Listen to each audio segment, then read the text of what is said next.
Hello everyone, it's me, aka No-Brainer. Welcome to another Star Wars Destiny video. Kind of, not really. I mean, this is clearly not Star Wars Destiny, but, you know, this game is Dead Cells. It's a nice, fun game that I like to play and just play when I want to be a bit brain dead, you know, just enjoy some brain dead action, and I figured it would be perfect for this. What is this? Well, there's a lot of people who have been asking me, hey, how did the trip go? How'd you do? Did you enjoy it? Did you have fun talking to old people and stuff, you know?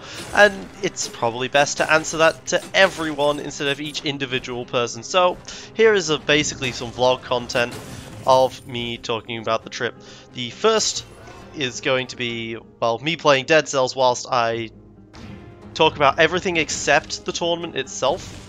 And then another one where I'm going to go in TTS and talk about the tournament itself. I took some fairly detailed notes about how the games went, and I can definitely show off some situations that occurred. So, before anything else, my record is probably something some people want to know. I ended up going 5-4 in the tournament. Managed to make it to day 2, and then lost. Going 5-4 at the end. Went 4-2, then 5-4. But that's not what this video is about. You'll have to wait until next video to know about what happened with that. Haha! So if you want to skip to the next video, you absolutely can go ahead. And, you know, if you don't want to be watching this gameplay, absolutely, again, just open this in the tab. This is just something for me to mess around my hands whilst I'm talking. So, we'll start the trip, of course, at the beginning. The plane ride was pretty terrible, unfortunately for me. I was up late packing all the way up until about midnight. My plane was to go out at 6 in the morning, and I had a taxi booked at 3 in the morning. And it was midnight by the time I finished packing, so I was like, you know, I'm just not gonna go to sleep. I just stayed up, and I was like, you know, I'll sleep on the plane. I had a layover in Amsterdam. It was supposed to be a 45-minute layover in Amsterdam, so that's about an hour on the plane to Amsterdam, and then I get on an Amsterdam flight, and then I've got about 9 hours of which to sleep on the plane. Now, I don't sleep all the time on the plane, but, you know, that could work out for me, so it was reasonable to try. And then it didn't go very well. Let's just say that. So, it turned out that there was going to be some significant storms in Amsterdam, which caused a huge amount of delays all across the board for all sorts of flights everywhere, and my flight was absolutely no exception. 6 AM came and went, and and it was only about 5:50 that it got announced that the plane was going to be delayed 2 hours. Getting there, and that's bad enough. 2 hours of a delay on top of the fact that it was only supposed to be a 45-minute trip for a layover really sucked, because I was really worried at that point. Hey, what happens to me, right? Like, they're gonna get me on another plane, but how long is this gonna take? Hours, days? Like, in theory, I should have been able to get there in time for the hyperloops, the hyperspace report. I already call it hyperloops. The hyperspace report. Which, you know, was promised to give us some very significant content, potentially, about our favorite Star Wars Destiny, about our favorite products, including Star Wars Destiny. And we know how that all went for those out of the loop. They talked about X-Wing the entire hour. But now we all know that our favorite game is X-Wing. God. Like, I feel really, really bad for people who readjusted their schedules to try and fit that in. I was going to get there about 11 anyway, so I could have got there no problem, but I feel really bad for those people. I am very, very sorry for that, even though, you know, none of it's my fault. But yeah, so the flight was delayed. 6 o'clock came and went, and we didn't hear anything. Apart from that, it was going to be delayed 2 hours, so that's great. All right, but I can't really sleep in the airport because, like, oh, that's just 2 hours. I'll feel even worse if I get up. I'm already lost. I'll feel even worse if I just try and go to sleep and then have to get up very shortly afterwards. You know. So I didn't. I kept staying up, and about 6:30. Well, Probably more like 20 past 6, really. Again, I was really tired. I did not keep track of the time. They suddenly started boarding. I was like, what? You was delayed, though. But no, they started boarding. They didn't tell us anything other than we had to board fast. Now, boarding on a plane for like something like this, usually it's a fairly short plane, a very small plane, so it'll usually take, I don't know, I want to say about 20-25 minutes to board. We were all on board and ready to go in 5 minutes. They were rushing us like crazy. They pretty much weren't even paying attention to like boarding passes and stuff. They were just like, go, go, go, go. So that's what we did. We went and we went, and then the plane started taking off, and it was like, we will be cleared. We will be landing at the normal time rather than at the. We'll be trying to arrive at normal time rather than at the delayed time. Okay, fine. We get into the air, and the first thing the captain says when he comes up on the loudspeaker is, "Phew, we made it." That really strikes you full of confidence, doesn't it? Phew, we made it. Well, then he goes on to explain that what happened is that despite the delay, Amsterdam did not change our slot, and they weren't able to change our slot, so we weren't able to arrive 2 hours later. So we had to go immediately in order to try and get into the slot that we were given originally. And that's what we did. We flew really fast. They put the pedal to the metal to get us there on time. It was a very rough trip. The planes go that fast are very, very uncomfortable. Finally get down. I'm actually feeling pretty alright at that point. I'm very, very tired. But other than that, I'm pretty alright. But get it told that even though we arrived at the correct time, for me, with my layover was cancelled. My flight for the layover was cancelled. And I had to sit in a queue for, well, I was supposed to sit in a queue for a very long time to get reassigned to a different flight. With a different company. I ended up flying with Delta rather than KLM, but I mean they are sister companies, so it's not that hard for them to get on there. But they didn't tell you anything, and that was the first time in Amsterdam. If anyone's been in Amsterdam, you'll understand why that's pretty horrifying. Amsterdam is a very large airport, very confusing. And I didn't get told anything. It was my first time on a flight on my own to somewhere. Stuck in a layover with no information being passed to me. Get a drink there. So that was terrifying. Like, just really, really scary. And I eventually just went up to someone and asked them where I'm supposed to be. And someone responded that, KLM are a part of that huge queue over there for people trying to get reassigned flights. Because, of course, the storm wasn't just my flight. Hundreds of people were being disrupted by these storms. So the queue was gigantic. It was absolutely gigantic. And I joined the end of it, as a British person will do. I joined a queue, and I just assumed that would be where I needed to be. And then after waiting for about half an hour, I realized that, you know, maybe this isn't for me, because whilst other people needed to get reassigned to a different flight, I only needed to get a new flight, right? They need to just rebook me into a new flight, whereas other people, they had to deal with cancellation fees and all that sort of stuff, right? And I died, great. So maybe that queue wasn't for me. But I wasn't sure, but there was a security guard nearby. So I left the queue. I broke British convention and I left the queue, and I walked up to this guy and I said, "Help, I'm lost. I don't know where I'm supposed to be."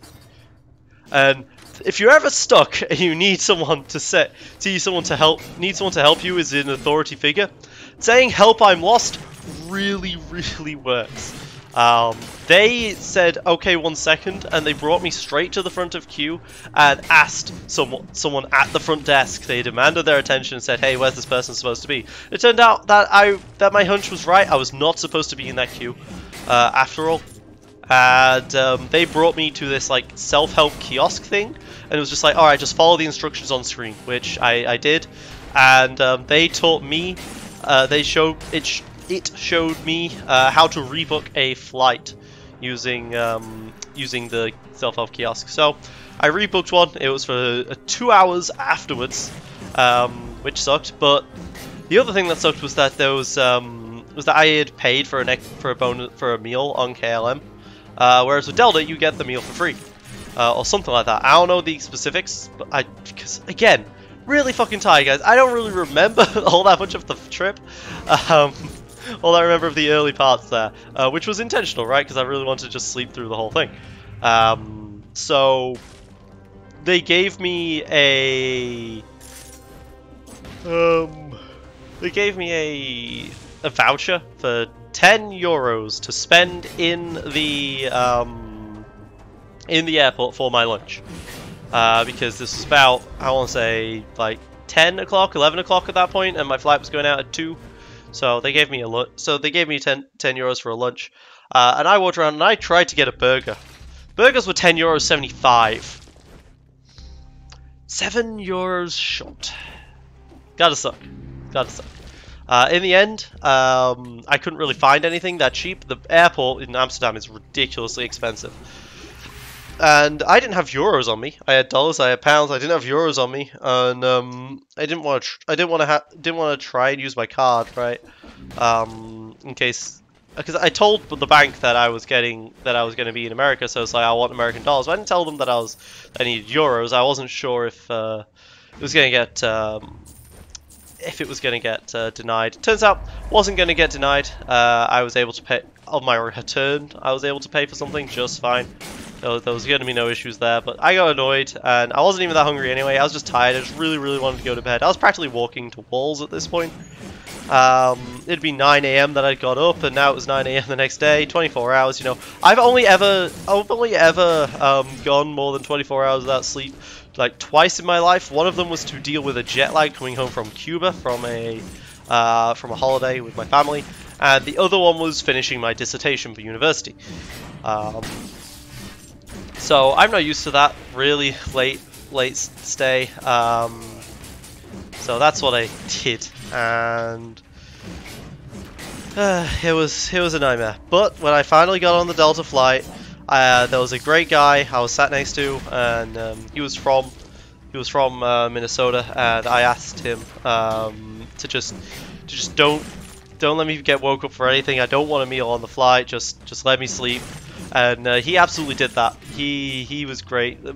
Apparently Delta like bring stuff over to you like every hour, but he just let me sleep, because remember, it wasn't even like proper sleep time. I asked for a pillow and got one, but like again, it was like 9-10 AM, so it wasn't well, it was like at that point 2 in the afternoon, so it wasn't typical sleeping hours. The plane absolutely still had the lights on and all that stuff, but I was able to sleep, and I was able to sleep for about, I want to say, 7 hours, which was pretty good, but I woke up still very, very tired. Oh my god. I'm usually better at this game, guys, sorry. I shouldn't apologize, you guys don't care about the game, maybe you do. So, I was able to sleep for most of it, so it was a fine trip getting there, after all was said and done, but I absolutely missed the hyperspace report. Got in by the time I sorry, I'm recovering from jet lag right now. By the time I got into booking into the hotel, because I stayed at the Radisson, a guy called Blake, the Australian champion, was staying in an Airbnb with the Hyperloops guys. So he had a spare room to give me that was from the FFG owned. The FFG gave for him because he won the Australian Nationals or something like that. So I bought the room off of him for $500 for the whole week, which I thought was fair price. And by the time I booked in, it was like 3-4 PM. I missed the hyperspace report, but that was fine, because when I got into America, I immediately was on the Immediately was on Reddit trying to figure out what that was, not just on Reddit but on Discord as well, and turned out nothing. So that was fine, missing all that. But I was still very tired when I got off the plane. I actually ran into a bit of luck. Saved myself $25 because I was looking for a taxi to take me to it to the airport, take me to Roseville from Minnesota, the airport. Talked to this nice guy who was like a taxi coordinator, and he told me that taxis to Roseville would be about $50, and that I shouldn't use his service, and that I should instead use this like coach share thing, where the idea is that you get it for half price in exchange for sharing a coach with other people. Like you set up, it's like 10 minutes. It's like 10 minutes to 10 minutes before they leave, and they just wait for as many people as possible before they leave. And the coach goes all over the place delivering people, and he was like, yeah, no, it's going to be about half. That would be about half the price. So instead of $50, it was $25, and I was the only one getting a coach. So I basically just got a taxi for half price. It was pretty good. So yeah, I got into the Radisson, and I was still super tired, and I get told that there is no one with my name with a room at the Radisson. I'd been talking to Blake before. You guys might be able to see where this is going, but I talked to Blake before, and he said that he had told the Radisson to change the hotel room in my name, but they didn't have that on record. But the guy, Radisson clearly trying to be a bit more upscale. And they treated it as such. Like, the guy straight up said to me that, oh, FFG don't book all the time. It's probably a mistake. Don't worry about it. We will get in touch with their community manager, and this will all get sorted out. And I was like, oh yeah, great. Yeah, don't worry about it. He's like, just give us $100 deposit, which I did just fine. Dash. And then yeah. I tried to find people, but it turns out that pretty much everyone who was like a content creator or whatever, this one. Pretty much everyone who's a content creator, or pretty much anyone I knew on the internet in general, weren't arriving that day. They were generally arriving like Wednesday afternoon or Thursday, because of course not very many people decided to turn up.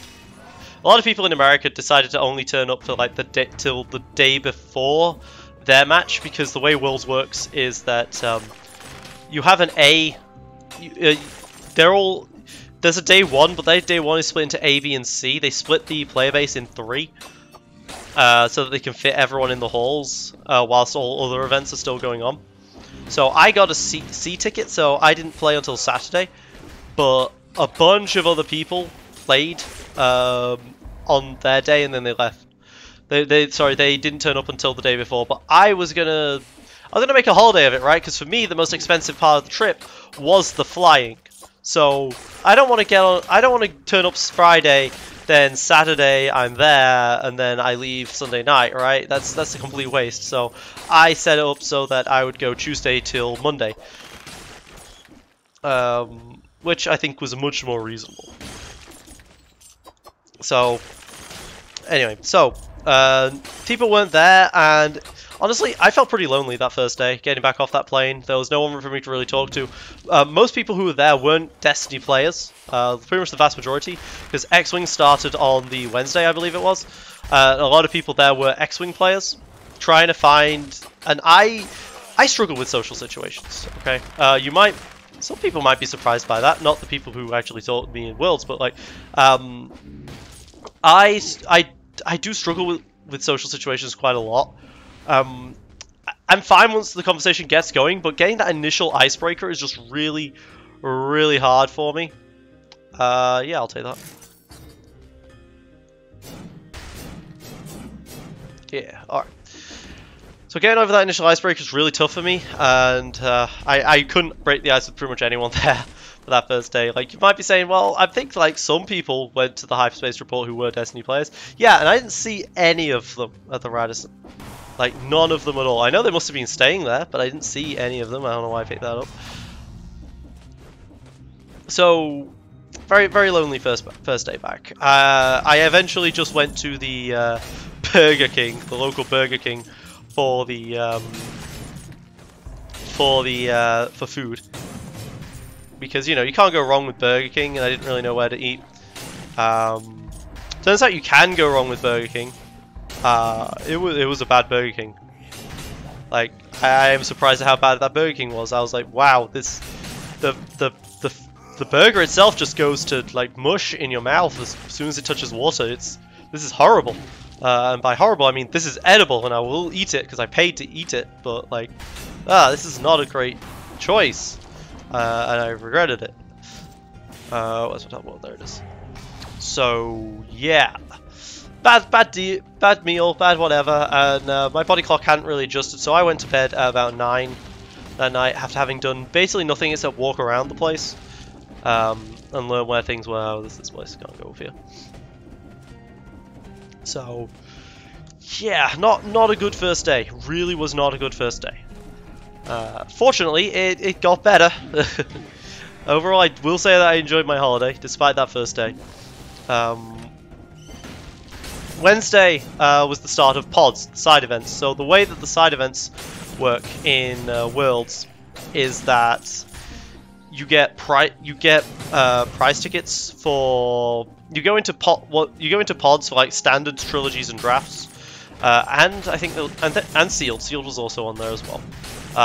You put your name down, and then once 8 people have arrived to a thing, it fires off. $10 entry. You get a ticket for participating. Oops, I wanted to go down here. Go up here actually. You get a ticket for participating. And you, 10 tickets for participating. Everything was in 10s. A single ticket that I'm calling a single ticket is actually 10 tickets, which was actually kind of a big deal for people who played in the Galactic Qualifiers and stuff, because apparently they only gave out like 5 tickets per pod, and these were giving out 10. Sure. So these were giving out 10 tickets instead. It was 10 for participation. Except for in sealed and draft, where it's $20 for participation, because you also have to pay for like part of the box and stuff. Like, it was very good if you're wanting to build your collection, but I was focused purely on grinding pods, on playing the standard game and winning and getting some practice. Because, you know, remember, I had never played a proper Star Wars game, a proper Star Wars Destiny game in real life until that moment. So I need to learn how to shuffle cards, I need to learn how to roll dice efficiently, I need to, you know, do all of that stuff. And I will say, after having played it, I'm no longer surprised when people say that TTS takes longer time to play the game. TTS doesn't take a longer time to me, but for someone unfamiliar with the interface, Star Wars Destiny is actually really quick. I'm very surprised, but I never once had a game go to time. Like, never once. And I'm playing a vehicle deck, right? I'm sure some mill games definitely went to time, but I never went to time. I'm also kind of a fast player, but you know. I had to also learn how to not talk like crazy whilst I was playing the game, because I was used to talking all the time, talking through my plays, so I found myself muttering to myself a lot, and that must have been quite unsettling to my opponents to just listen to me mutter to myself for a while, but eventually I managed to kick that habit. Pods in general, over 3 days, I managed to go through 16 pods with an average record of 2-1 each time. So that was 30 prize tickets for 16 of them. I actually ended up making quite a bit of profit there. I started selling prize tickets directly because a lot of people weren't able to like get the time off work or whatever, and they wanted to just like, you know, an extra 10 prize tickets so that they can round out, get that 90 for the play mat, get that 120 for the Hondo, whatever. So I was selling prize tickets. I was selling them originally for $7 each, because my thoughts went that if I'm getting 3 tickets per, $21 plus the fact that I was able to, I doubled my money and also had the privilege of practicing. So that's what I was valuing it as. But by the end of the tournament, I was able to sell like 4 more prize tickets for $10 straight up, and I was getting a lot of requests from a lot of people about buying more tickets. So I totally should have just held on to them and sold like the 180 tickets I had spare for $1 each, for $10 each. In the end, the prize wall wasn't very good though, which is a shame for me. There was only one card I ever really wanted from the prize wall, and that was going to be the Yoda, the Spot Gloss Yoda, but they didn't have it at Worlds, which sucked. What they did have was the Spot Gloss Battlefields, alt art characters, and then a Spot Gloss Hondo. I don't like Hondo. I don't like playing Hondo. I'm not a fan of just him in general. Oops. So it wasn't a great price for me, but I got it anyway. 120 tickets is quite expensive. A lot of people wouldn't have been able to get him at that price, and you was only allowed 1 of them. So stocks were limited, so I can probably sell it for a good amount of money myself, right? I spent 120 tickets on it. That's worth like the equivalent of $120 to me, considering what I was selling the prize tickets for. I'd probably make like, I don't know, $250 off of it, probably. I don't know. We'll see. So I ended up making like $190 just off of selling prize tickets. Nah, it was more like $170 off of selling prize tickets, just straight up. And I also had the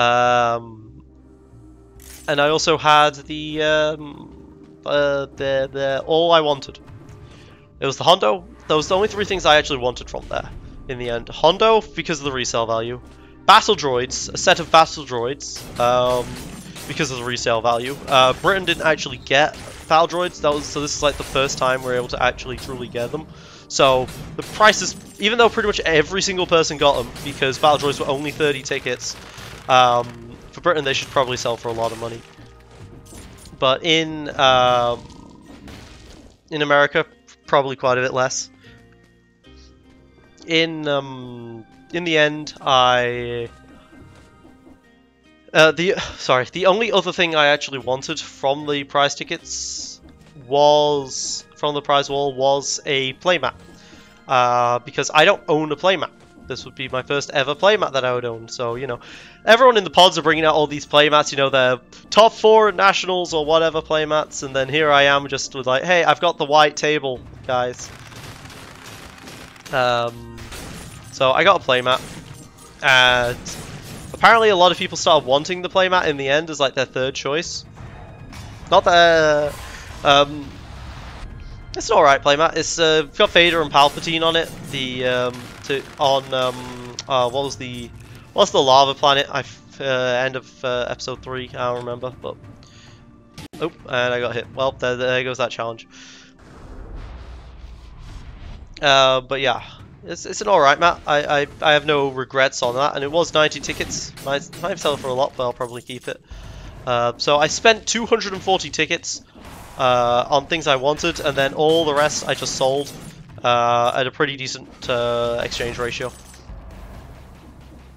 The thing is, you see, I didn't think about selling them for 10 a pop originally, because those 4 days of pods, and you could just sign up for a pod for $10, say, and then drop immediately and just get 10 tickets, right? So you could change to the company at 10 tickets, $10, just right there. Yeah, but not enough people did that. I guess, or like they only came for like the last couple of days or whatever. They were busy, you know, too busy to put their name on a sheet, I guess.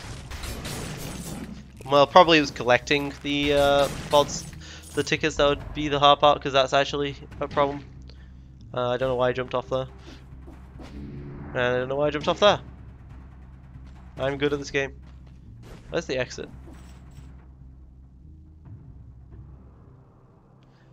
Must be over there. Alright. It must be over on the left. So anyway, the so I ended up making about $20 off of the prize tickets in total, considering how much I spent, considering it was $10 to enter each pod, right, and still managed to get everything I actually wanted. So I'm happy with that. And 16 pods. That 16 pods with 3 games each pod. That was a lot of games, a lot of practice with my Yoda. With my Yoda Ezra rookie pilot, because that is what I took to Worlds, by the way. I took Yoda rookie Ezra. I had the possibility of playing the Rey, the Ayla, Padawan, Akbar, but the Ezra was doing really well.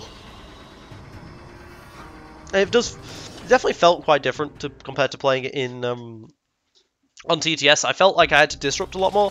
On TTS, I don't feel like disrupting my opponent is that big of a deal compared to in real life. But in real life, I was like, oh wow, yeah, no, this is a really big problem. Maybe a lot of it was based on like reading their faces or something. I don't know. Like, but it felt very painful to them for me to be disrupting all of their resources all the time. And I was, as I said, I was getting 2-1 on the vast majority of my pods. I ended up with like 3 1-2s.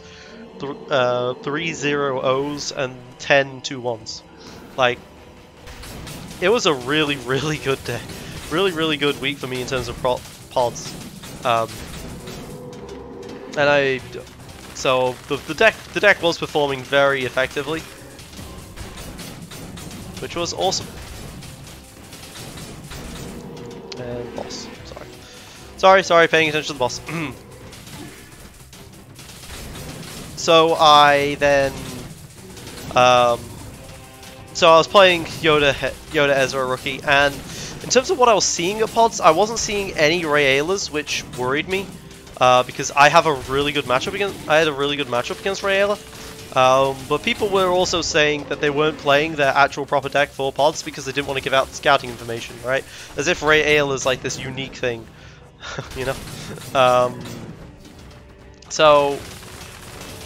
But I wasn't. I was willing to just tell people what was in my deck. I was willing to just give out advice and tips and stuff like crazy.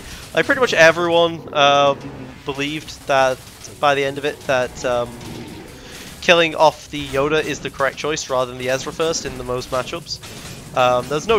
That's not wrong. I wasn't giving bad advice. Oh shit. Should have taken a potion earlier, but I really wanted that revenge bonus because my sword there was doing criticals on as long as I had 50% less health. Anyway, so I was worried about the lack of Rey Ayla, but it was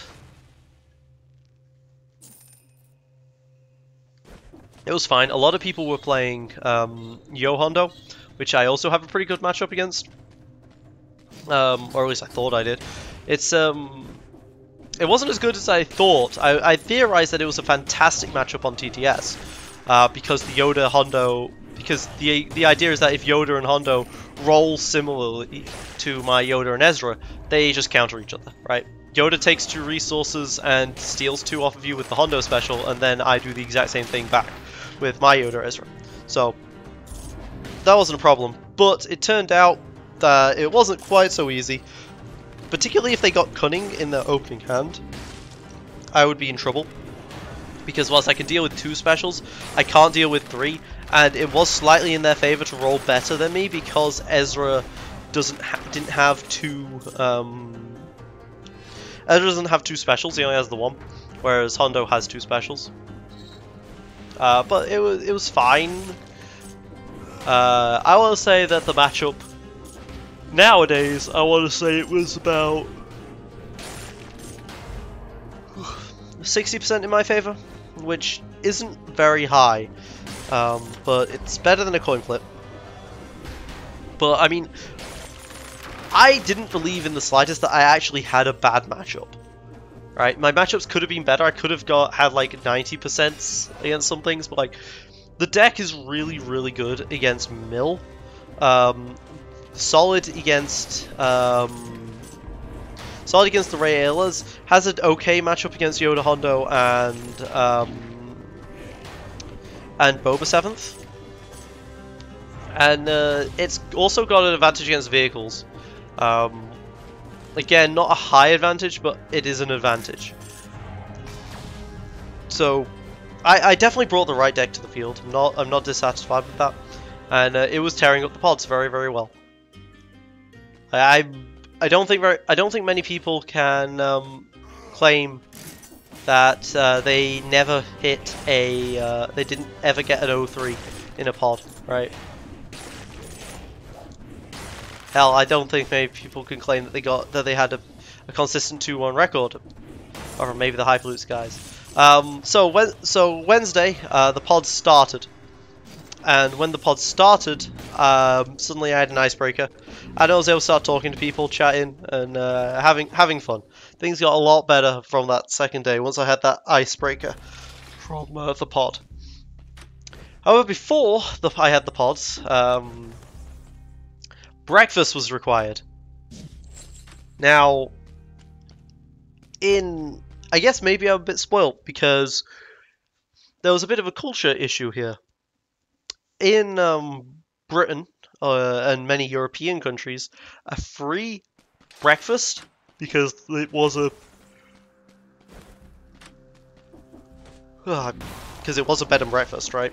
So I got free breakfast in the morning, and in Europe, a free breakfast is like really good for a lot of people. Breakfast is like the most important food of the day, meal of the day, I should say. And like, I know for my parents at least, they would always fill up on breakfast because it was usually free, and hotels generally have enough money to pay for the best chefs, right? The best local chefs to make these breakfasts. And then what they would often do is the chefs would like make food in the morning, and then either the hotel would run another restaurant in the afternoon, or the chefs would then move to a different restaurant in the afternoon for the afternoon food. But that's not really what happened in Britain, in America, should I say? So, your meals are terrible. Like, American food is not very good. Like, they try to smother things with cheese and like ruin everything with sauces. But if you take all those sauces off, like I do, because I don't like sauces very much. I don't like the condiments. If you take all those off, suddenly the food is just really watery and really fat. Like, you can easily see why people get obese in America. It was pretty bad. Like this, for the breakfast at the hotel, there was toast. Oh god, I got wrecked. There was toast, but I didn't like the toast because it was egg fried toast, and I don't like egg much. So there was also some there was beans and stuff, and I wasn't interested in those. There was bacon, but American bacon is a travesty to nature. Like, wow, it was some bad bacon. It seems like in America, you guys don't care about cooking your meat properly. You care about just making sure it's crispy, I guess. Like, there were tiny strips of bacon that were all really, really crispy. I don't know why you guys like that. I really don't. You can't taste the bacon, right? You can't taste anything. It's like the food, the taste has been boiled out of them. It was horrible. But, you know, the sausages weren't too terrible. They were incredibly greasy, but they were filling. So I just ate a lot of sausage for breakfast every day. There was also something green. It was like green cubes. I don't actually know what those are. It was clearly some cut up vegetable of some kind that was in like green cubes that taste like cucumber except sweeter. So who knows? It might have been cucumber, or maybe like a green watermelon or something. It was seedless. I don't know. But I had those and sausage for my breakfast basically every day. Not a good breakfast, but it was at least filling. It could have been a lot worse. Anyway, so finished the first 6 pods. It was like 7 o'clock was when the pods finished, and that's pretty much when I finished as well. started meeting some people that were online, started having fun with them, but I ate alone yet again on Tuesday. This time wasn't a I am alone. This wasn't a I am a loner. This was instead I wanted to try the upscale Radisson restaurant because even though their breakfasts were terrible, maybe their dinners were better because Radisson kept posturing, as this posh place that does really high class stuff. And I went and had their dinner. They were like, oh, we're a well-known steakhouse. So I had a steak. I think it was a 10-ounce rump steak. 10-ounce rump steak, and it was like $16, which is ridiculously cheap compared to Britain, which maybe I should have given it away because American food standards is not very good. It's really not very good.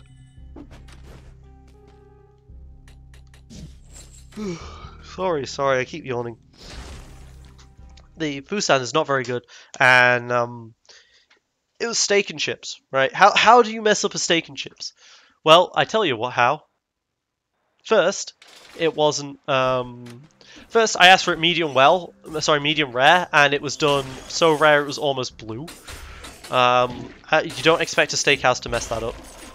Because even though I'm sure the Americans were like, oh, I want this extra well done and crispy because that's how I like my bacon, extra crispy, right?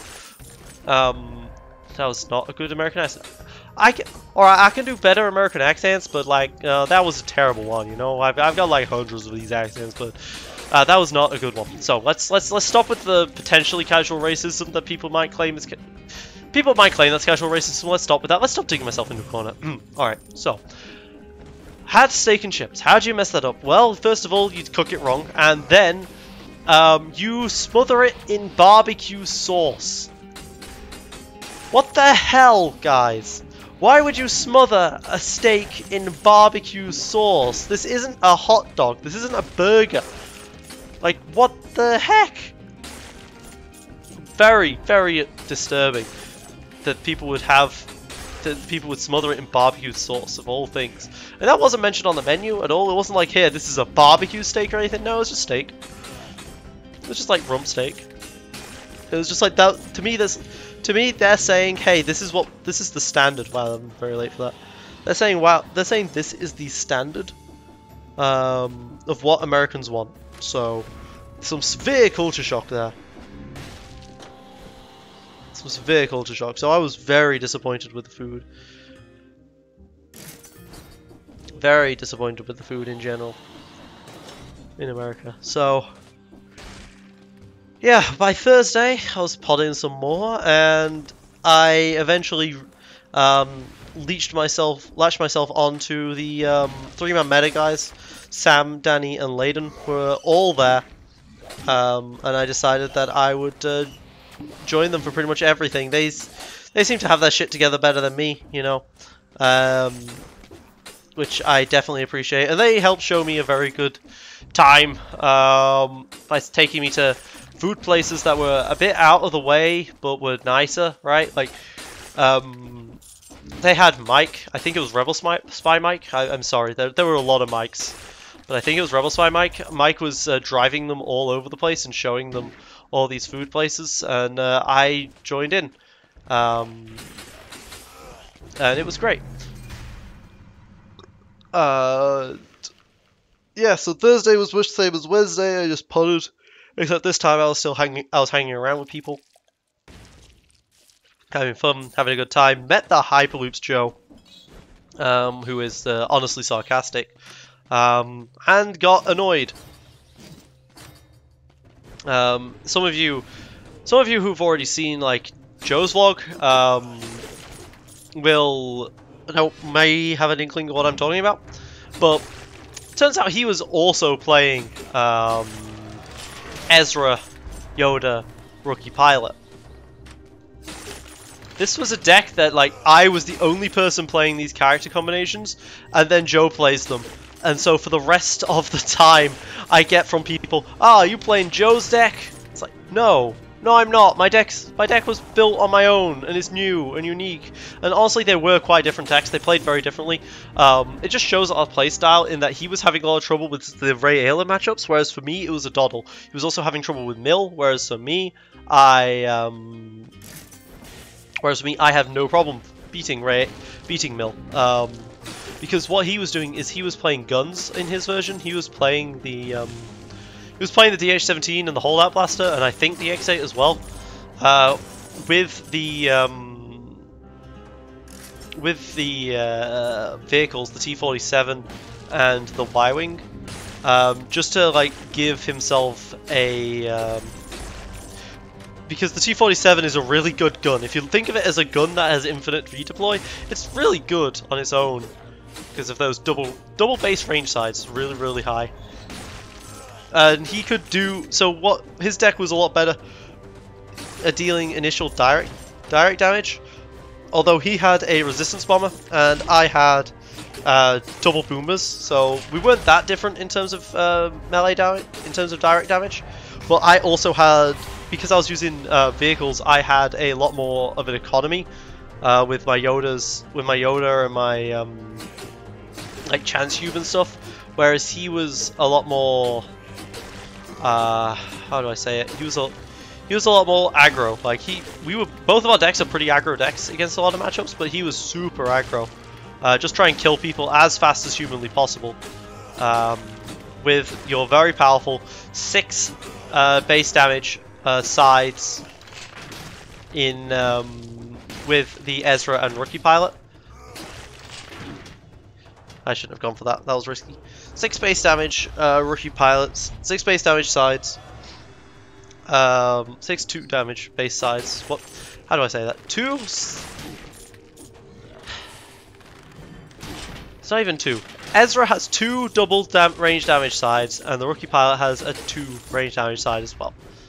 So you had a high chance of rolling range damage, and he used that very helpfully. But I was better at the longer game. Like nothing surviving after round 4 against me. I just do that much damage with when I just get up my fleet of vehicles and flanking maneuvers and stuff like that. But anyway, he brought that deck because he realized it was also really good against pretty much the entire field. And I knew my deck was really good against pretty much the entire field. So it's good to see that from what Joe played, like I was validated in my choice of bringing the deck. Yeah, I was very much validated, and I'm not dissatisfied with how my deck went. Friday was, of course, the happy hour. Most people on Thursday, there was some worry because Bobby Sapphire from the Hyperloops had made was running Sabine Ezra, and he was tearing up the field with it. So on day 2 with Joe. Bobby went 6-0, so on day 2 with Joe, everyone started playing Sabine Ezra. Now Sabine Ezra is definitely a matchup I can win very effectively, but it was just very annoying to see all of these people just net deck at the very last possible minute, right? Now I wasn't going to change my deck because I didn't have the cards for it, but then all these other people who brought their entire collections and were just going to play what worked well on day 1 is honestly, I don't know. Play the game how you guys want, I'm sure. Like, some of you will be good players and not good deck builders, but it just feels cheap to me that you'd wait until that long before deciding on a deck properly.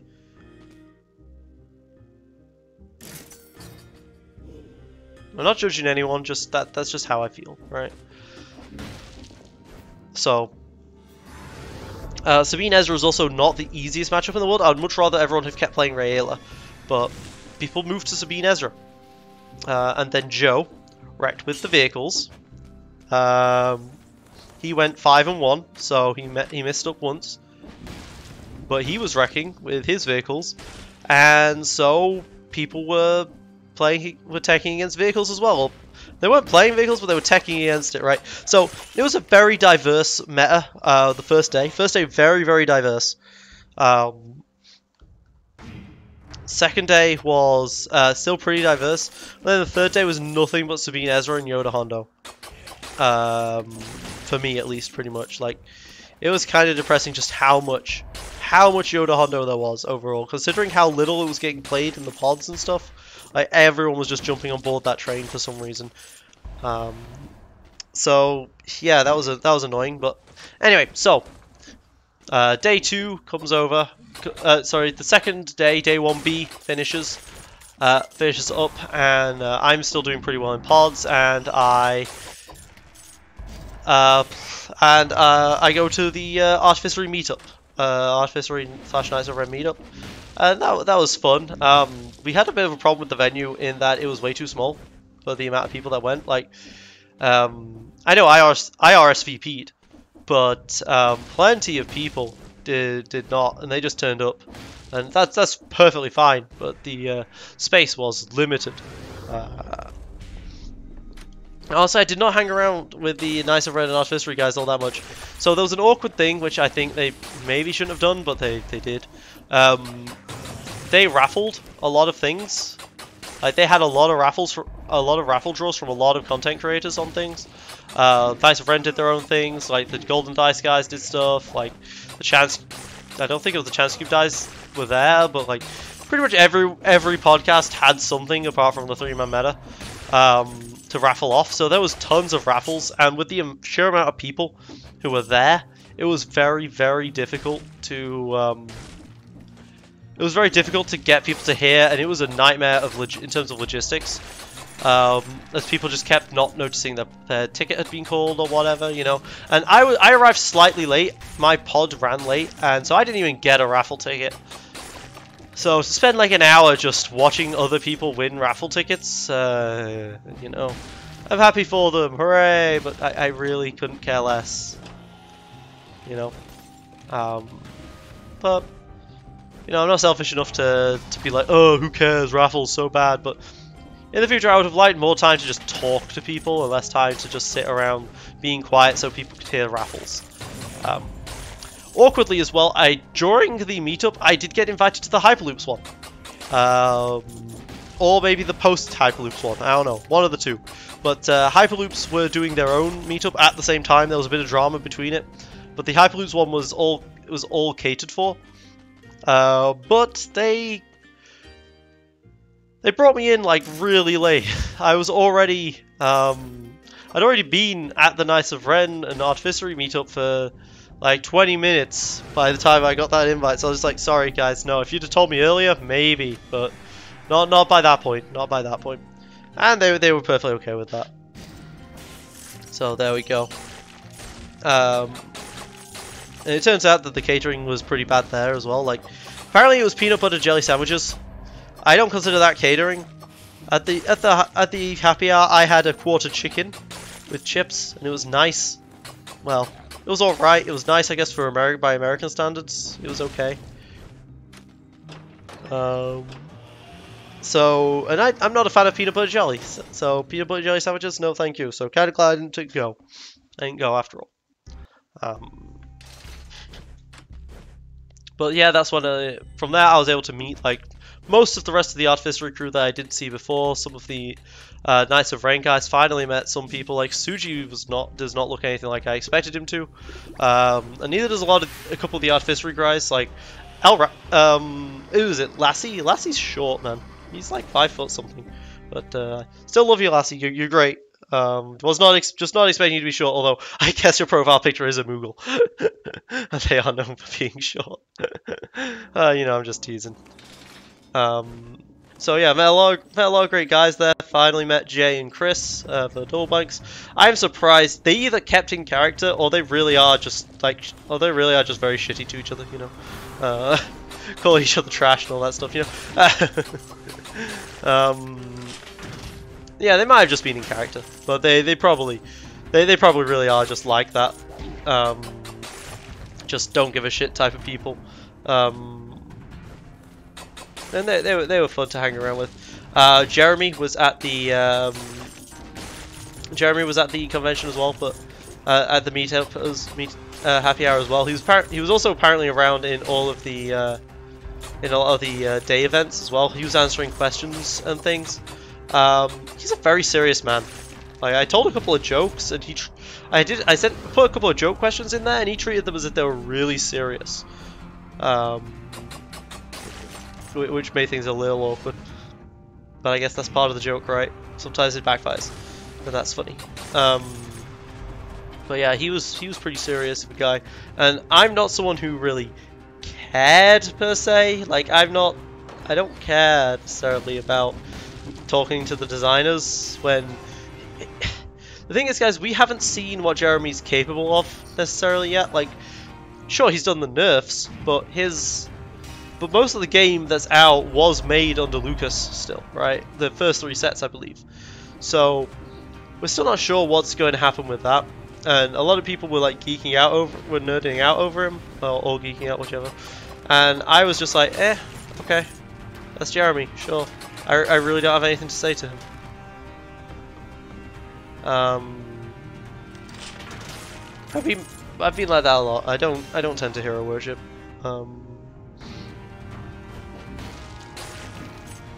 So yeah, there was that. Then and I had my pod, and then I got to day 2, and then day 2 I lost. I ended up going 5-4.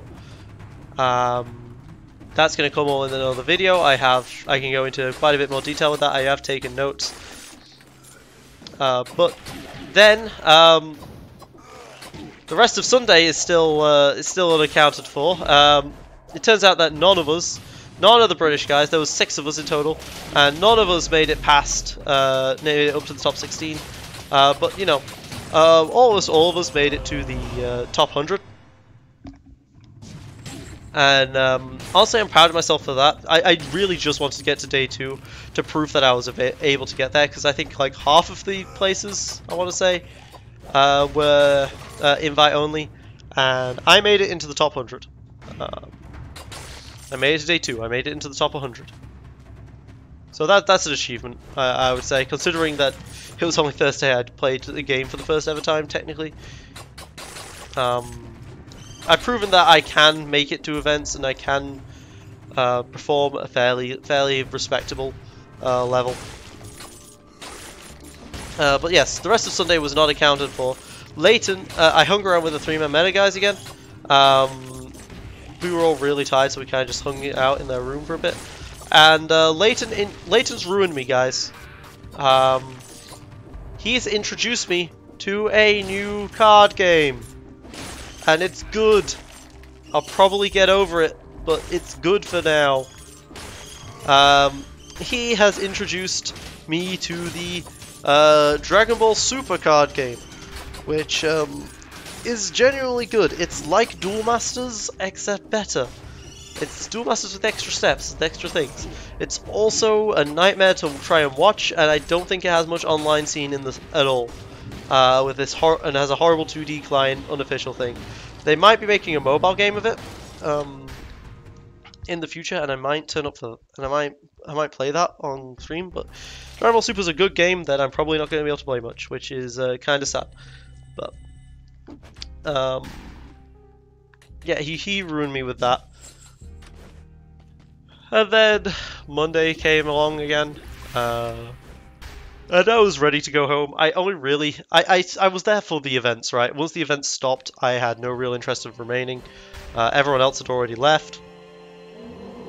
And I got back on the plane, and it was a fine drive back. There was no problems at all, really, flying back.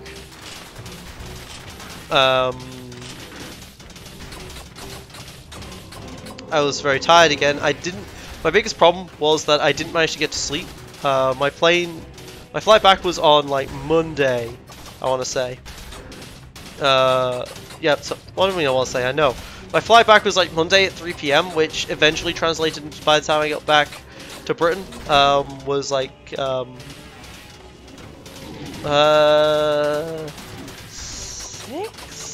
No, I'm going the wrong way. It was about 12 o'clock British time by the time I got back and fully settled and got on the coach to go home and all that sort of stuff. So yeah, had a good time. One other issue that befell me that I completely forgot about to talk about till now, which was Donley. You remember how I was like, I signed into the room? Well, I was supposed to be sharing with an X-Winger. Like the champion of X-Wing or whatever. I was supposed to be last year's champion, I should specify. I think I was supposed to be sharing a room with this guy. But when it came down to it, he wasn't there. No one was there. It was supposed to be a single. It was supposed to also be a single bedroom, and it was a double. There was 2 beds at double the price. There was 2 beds at. There was 2 double beds all to myself, which was fantastic. But on Friday, I was like, you know, I signed in with my real name. Maybe they didn't give me the correct room. And that might have been a real big mistake. So me and Blake, we went up to the counter to like talk about it and explain that I signed into my room. They assumed I wasn't there. They assumed that I had a room.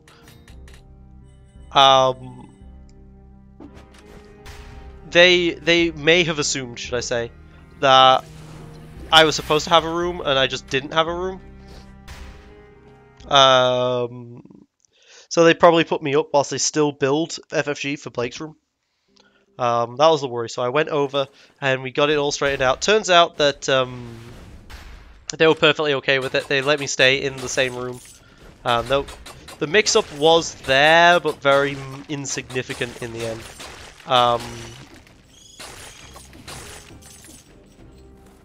Yeah, it didn't really matter to them. They had, as a hotel, they still had plenty of rooms, so they didn't like charge me a penalty fee or something for signing in incorrectly or whatever. So that was good. And yeah, then I came home, and now I'm home. Went to bed, and now I'm doing this. It's kind of just come full circle. So yeah, had a very fun time overall. But the whole like community and all of this lot, I didn't feel that nearly as much as I was expecting to. Like, it was a fun holiday, but I mostly hung out with the British guys, and I could totally still do that in Britain. I met a lot of people that I like, but at the same time, it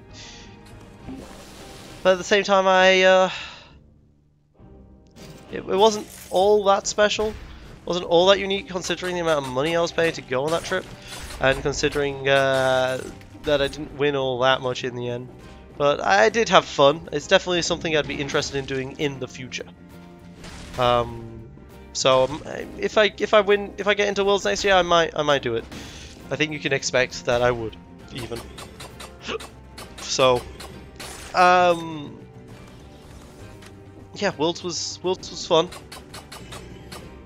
and I am planning. We'll see how it works out, and if there are any tickets available.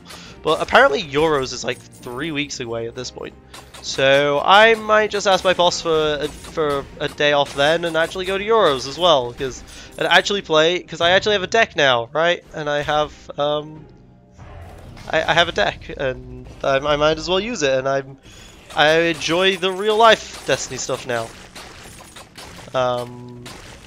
Yeah, also whilst I was gone, apparently a new shop had opened. A new game shop had opened up in Harrogate, which is where I live, which was like, I was like, ah, awesome, because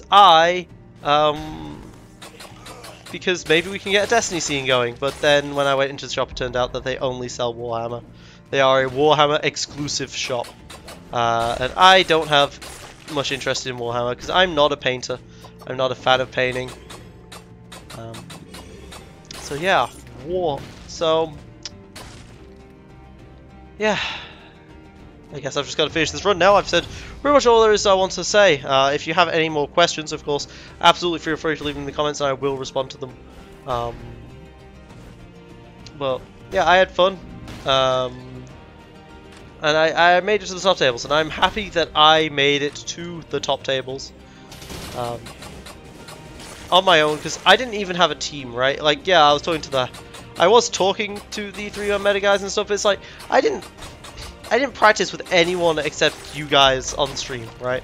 I didn't have a proper team like the Hyperloops did or the Golden Dice guys did or anything like that, you know.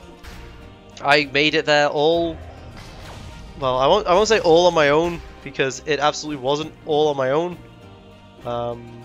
Because of course that was you guys, but I did make it without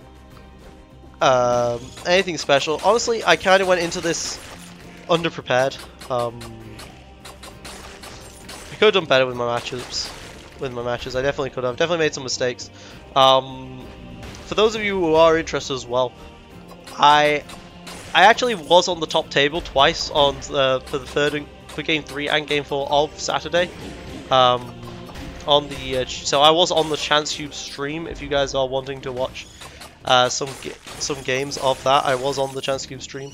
And there will also, of course, be a link in the description below for my deck, because I did do some changes right at the end. One key card that I changed out was for Black 1, which is a vehicle that I would never have originally guessed I would be playing, because it's not a good vehicle. But I figured that I needed some way in case there were times when I wasn't drawing enough vehicles, and if I'm not drawing enough vehicles, I can still use the black. I can use the Black 1 special as a sort of extender to like give myself something to focus into, rather than focusing into resources. Because like at the end of turn 2, I don't really want to be taking resources anymore, because turn 3 should be about as many. By turn 3, I should have all of what I need on the field so I can kill people. So there will be that deck in the below. I also took out Hidden Motive because of all the Yoda Hondos. I decided that I would need I decided that I would need some way of killing actual of actually killing the of dealing with the Force Wave dice, because the way I would like to deal with Force Wave is by removing all the resources so they can't resolve it. But with Yoda chaining with Hondo, Force Wave was a problem for me, so by not using... and Hidden Motive is just not reliable enough to get rid of that, so I took that out. I exchanged it for Pin Down. Oh, I got an achievement. I've never been here before. Ooh, new place. Yeah, so Hidden Motive wasn't good enough. Took that out. I replaced it with Pin Down, which is spot removal. Just basic spot removal, which would allow me to remove the dice. Oh god. I also took out Overconfidence because that's really good in the Rayla matchup, but in the Yoda Hondo matchup is not very good, and in the Sabine Ezra matchup that's not very good. So I took that out in favor of Force, in favor of a Force Illusion and the Black One. I want to say I took out something else in favor of like a Caution. I don't know. I don't remember. Did my original deck list have Caution in it? Maybe. I don't know. But I also did go with the Chance Cube over the Vandalize. That just really helped a lot with the deck's resources. And yeah, that was run over. So this is a bit of a, I guess you could say, bit of an anticlimactic end. I died and I just kept talking. But this has been me, GameSlayer99, aka No Brainer. Thank you for watching. Thank you for listening. If you have any more questions, please leave them in the comments. Signing off.